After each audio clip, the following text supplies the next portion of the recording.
Bonsoir et bienvenue dans cette nouvelle édition de Voyage au bout de la nuit. Je suis ravie de vous retrouver ce soir pour entamer la lecture Le Surmal d'Alfred Jarry. Alors Alfred Jarry, pour ceux qui ne le connaissent pas, est né à Laval le 8 septembre 1873 et mort à Paris le 1er novembre 1907. C'est un poète, romancier, écrivain et dramaturge français. Il fut aussi dessinateur et graveur. Alors Le Surmal est, comme l'a dit lui-même, un roman moderne qui a été composé en 1902 et dont le sujet principal est l'amour. Pendant ma lecture, comme d'habitude, n'hésitez pas à réagir sur les réseaux sociaux avec le hashtag VBN sur Twitter ou sur notre page Facebook Voyage au bout de la nuit. Je vous souhaite une excellente soirée. Chapitre 1. La manie aux enchères. L'amour est un acte sans importance, puisqu'on peut le faire indéfiniment. Tous tournèrent les yeux vers celui qui venait d'émettre une telle absurdité. Les hôtes d'André Marqueuil, au château de Lurance, en étaient arrivés ce soir-là, à une conversation sur l'amour, ce sujet paraissant d'un accord unanime, le mieux choisi, d'autant qu'il y avait des dames, et le plus propre à éviter, même en ce septembre 1920, de pénibles discussions sur l'affaire. On remarquait le célèbre chimiste américain William Elson, veuf, accompagné de sa fille Hélène. Le richissime ingénieur, électricien et constructeur d'automobiles et d'aviateurs, Arthur Gough et sa femme, le général Sider, Saint-Jurieux, sénateur, et la baronne Pussy-se-Prépy de Saint-Jurieux, le cardinal Romuald, l'actrice Henriette Sine, le docteur Batibus et d'autres. Ces personnalités diverses et notables eussent pu rajeunir le lieu commun, sans effort, vers le paradoxe, et rien qu'en laissant s'exprimer chacune sa pensée originale. Mais le savoir-vivre rabattit aussitôt les propos de ces gens, d'esprit et illustres, à l'insignifiance polie d'une conversation mondaine. Aussi, la phrase inattendue eut-elle les mêmes effets que ceux mal analysés jusqu'à ce jour. D'une pierre dans une mare à grenouilles. Après un très court désarroi, un universel intérêt. Elle aurait pu, avant tout, produire un autre résultat. Des sourires. Mais par malheur, c'était l'Amphitryon qui l'avait prononcé. La face d'André Marqueuil faisait comme son aphorisme, un trou dans l'assistance. Non par sa singularité cependant, mais si ces deux mots peuvent s'accoupler, par sa caractéristique d'insignifiance. Aussi pâle que les plastrons dont s'échancraient les habits, elle se serait confondue avec les boiseries, blême de lumière électrique, sans le liseré d'encre de sa barbe, qu'il portait en collier, et de ses cheveux un peu longs et frisés au fer, sans doute pour cacher un commencement de calvitie. Ses yeux étaient probablement noirs, mais faibles à coup sûr, car ils s'abritaient derrière les verres fumés d'un lorgnon d'or. Marqueuil avait 30 ans. Il était de taille moyenne, qu'il semblait prendre plaisir à raccourcir encore en se voûtant. Ses poignets minces et si velus qu'il ressemblait exactement à ses grêles chevilles, gainées de soie noire. Ses poignets comme ses chevilles évoquaient l'idée que toute sa personne devait être d'une faiblesse remarquable, à en juger du moins parce qu'on en distinguait. Il parlait d'une voix basse et lente, comme soucieux de ménager sa respiration. S'il possédait un permis de chasse, nul doute que son signalement n'y portât. Menton rond, visage ovale, nez ordinaire, bouche ordinaire, taille ordinaire, Marqueuil réalisait si absolument le type de l'homme ordinaire que cela, en vérité, devenait extraordinaire.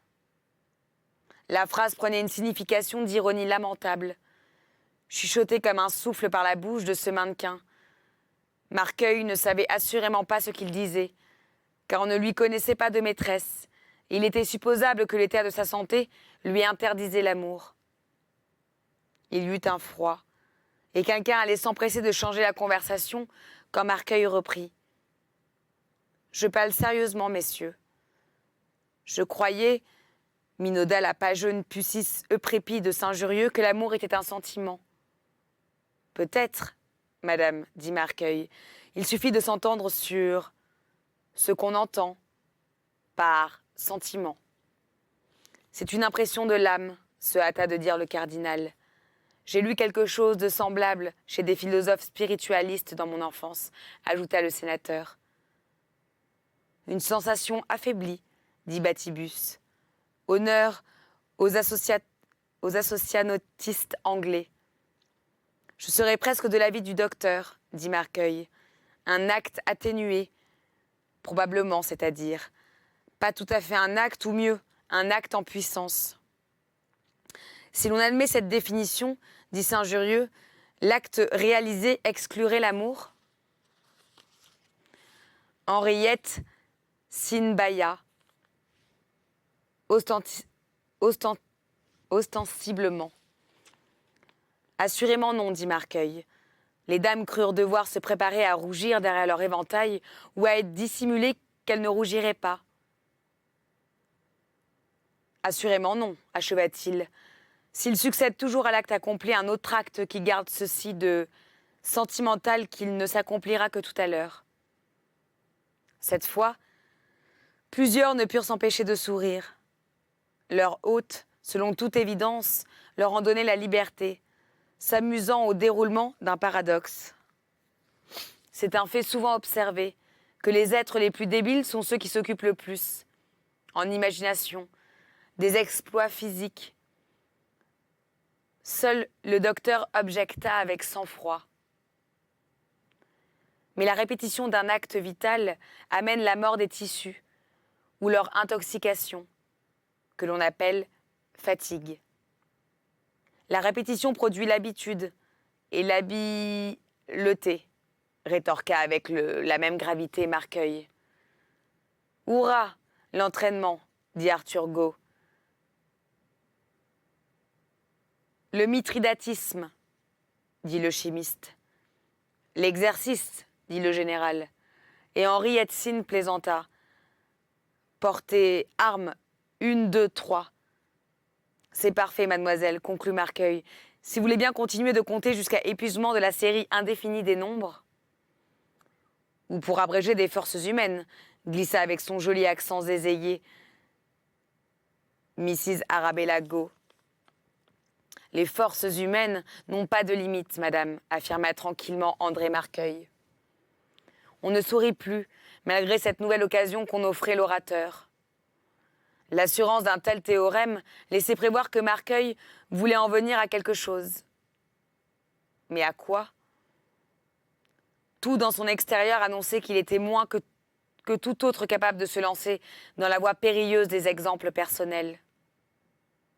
Mais l'attente fut déçue. Il en resta là, comme s'il avait péremptoirement fermé la discussion par une vérité universelle. Ce fut encore le docteur qui, agacé, rompit le silence. Vouliez-vous dire qu'il y a des organes qui travaillent et se reposent presque simultanément et donnent l'illusion de ne jamais s'arrêter? Le cœur. Restons sentimentaux, dit William Elson.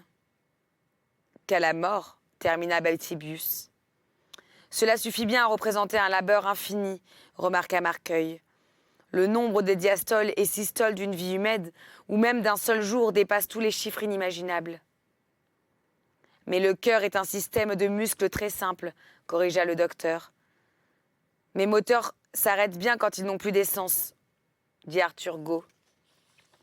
On pourrait concevoir, hasarda le chimiste, un aliment du moteur humain qui retarderait indéfiniment, le réparant à mesure, la fatigue musculaire et nerveuse. J'ai créé depuis peu quelque chose de ce genre. Encore, dit le docteur, votre perpétuel motion food. Vous en parlez toujours et on ne le voit jamais. Je croyais que vous deviez en envoyer à notre ami. Quoi donc? demanda Mercueil. Vous oubliez, mon cher, qu'en d'autres infirmités, j'ai celle de ne pas comprendre l'anglais. L'aliment du mouvement perpétuel, traduisit le chimiste. C'est un nom alléchant, dit Babissus. Qu'en pensez-vous, Marcueil? Vous savez bien que je ne prends jamais de médecine. Quoique mon meilleur ami soit médecin, se hâta-t-il d'ajouter en s'inclinant devant Batibus.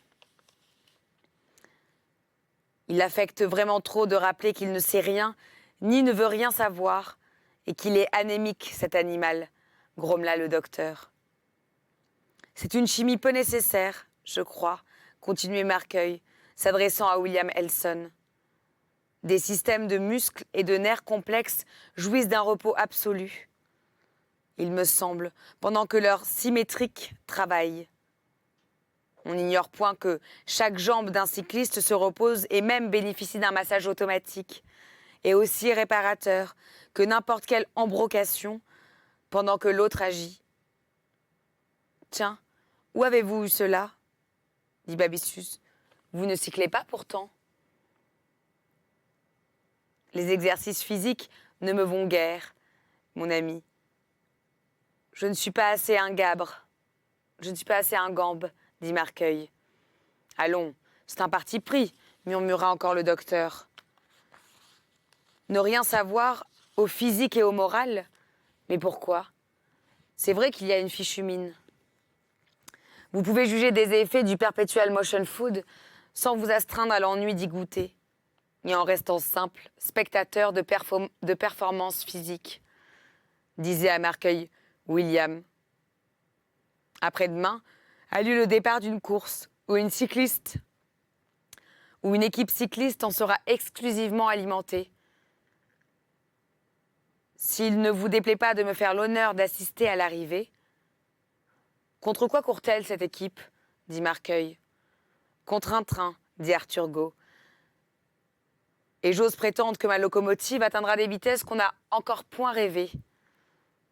Ah, et ce sera long? Demanda Marcueil. 10 000 miles, dit Arturgo. 1693 km, 200 mètres, expliqua William Elson. Des nombres pareils, ça ne veut plus rien dire, constata Henriette. Plus loin que la distance de Paris à la mer du Japon, précisa Arturgo. Comme nous n'avons pas de Paris à Vladivostok, la place de nos 10 000 exactement, nous virons aux 2/3 de la route, entre Irstouk et Striens. En effet, dit Marcueil, ainsi on verra l'arrivée à Paris, ce qui vaut mieux. Au bout de combien d'heures? Nous prévoyons 5 jours de parcours, répondit Arturgo. C'est beaucoup de temps, remarqua Marcueil. Le chimiste et le mécanicien réprimèrent un haussement d'épaule de cette observation qui révélait toute l'incompétence de leur interlocuteur. Marcueil se reprit. Je veux dire qu'il serait plus intéressant de suivre la course que d'attendre l'arrivée. Nous emmenons 2 wagons-lits, dit William Elson, à votre disposition. Nous ne sommes d'autres passagers, indépendamment des mécaniciens, que ma fille, moi-même et Go. Ma femme ne part pas, dit celui-ci. Elle est trop nerveuse. Je ne sais pas si je suis moi aussi nerveux, dit Marcueil, mais je suis sûr d'avoir toujours le mal de mer en chemin de fer et peur des accidents, à défaut de ma sédentaire personne, que mes vœux vous accompagnent.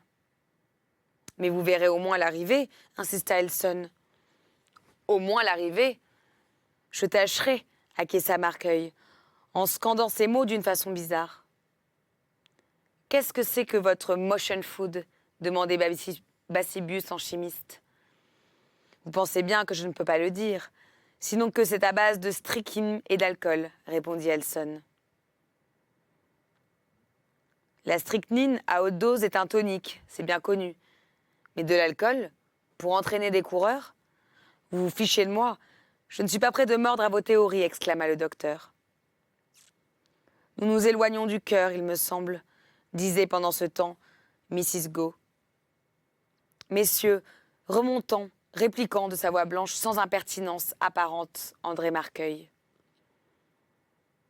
Les forces amoureuses humaines sont infinies sans doute, reprenait Mrs. Go, Mais comme disait l'un de ces messieurs il y a un instant, il s'agit de s'entendre.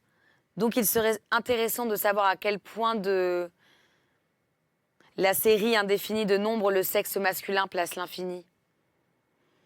J'ai lu que Caton l'Ancien l'élevait jusqu'à 2, plaisanta Saint-Jurieux. Mais c'était une fois en hiver et une fois en été. Il avait 60 ans, mon ami, n'oubliez pas, remarqua sa femme. C'est beaucoup, murmura étourdiment le général, sans qu'on pût comprendre auquel des deux nombres il rêvait. Dans les travaux d'Hercule, dit l'actrice, le roi Lycus propose à l'Alcide pour une même nuit ses 30 filles vierges et chante sur la musique de Claude Terrasse. 30, pour toi qu'est-ce? À peine un jeu. Et c'est moi qui m'excuse de t'en offrir si peu? Ça se chante, dit Mrs. Go. Donc ça ne vaut pas la peine, dit Saint-Jurieux. D'être fait, interrompit André Marcueil. Et puis on est sûr que le chiffre soit seulement 30? Si mes souvenirs classiques sont exacts, dit le docteur, les auteurs des travaux d'Hercule auraient humanisé la mythologie. Je crois qu'on lit dans Diodore de Sicile Herculem humanocte quinquaginta virgines mulier edidice. Ça veut dire, demanda Henriette. 50 vierges, expliqua le sénateur. Ce même Diodore, mon cher docteur, dit Marcueil, mentionne un certain Proculus. Oui, dit Batibus, l'homme qui se fit confier 100 vierges sarmates, et pour les consturprés, dit le texte, ne demanda que 15 jours. C'est dans le traité de la vanité de la science, chapitre 3, confirma Marcueil. Mais 15 jours, pourquoi pas à 3 mois d'échéance?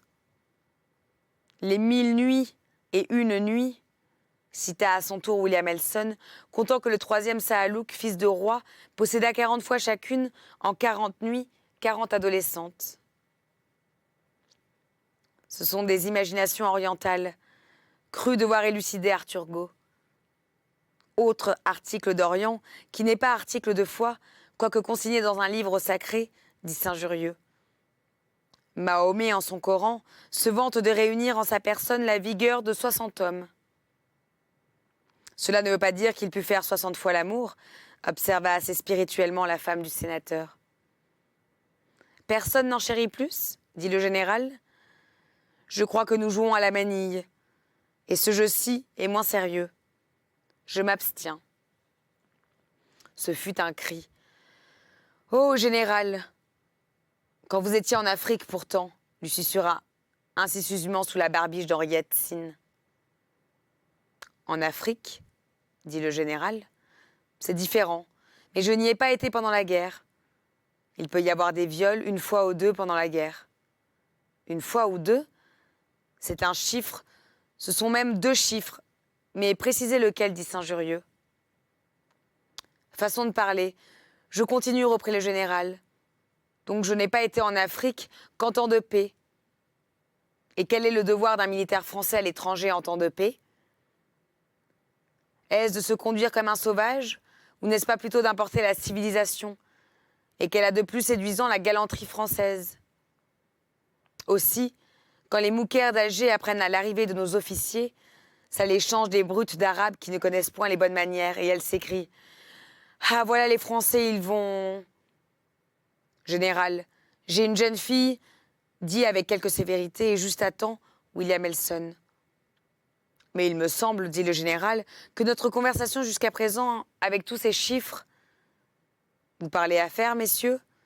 S'enquit avec une naïveté trop admirable la jeune américaine. William Elson fit signe à Hélène de s'éloigner.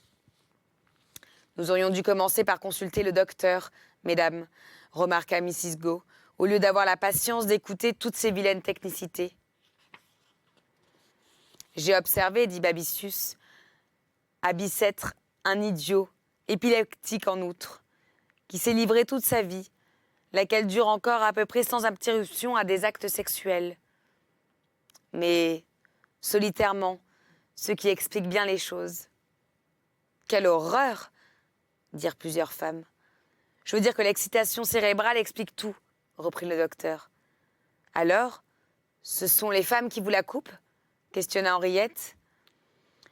Je vous ai prévenu que c'était un idiot, mademoiselle. Mais vous parlez de ses capacités cérébrales?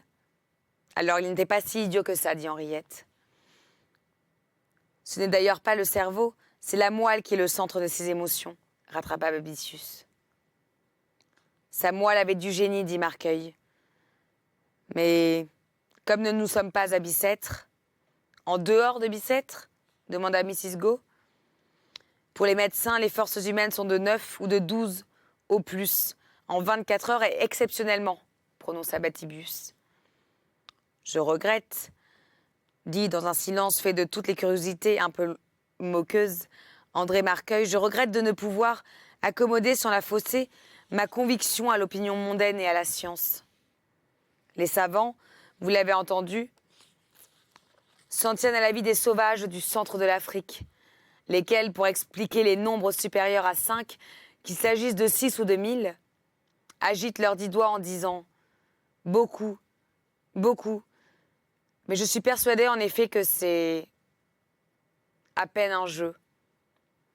Non seulement d'épouser les 30 ou les 50 filles vierges du roi Lycus, mais de battre le record de l'Indien, tant célébré par Théophraste. Pline et Athénée, lequel rapporte d'après ses auteurs, Rabelais, avec l'aide de certaines herbes, le faisait en un jour 70 fois et plus. 70 en 2 fois, groya le général expert au jeu de mots.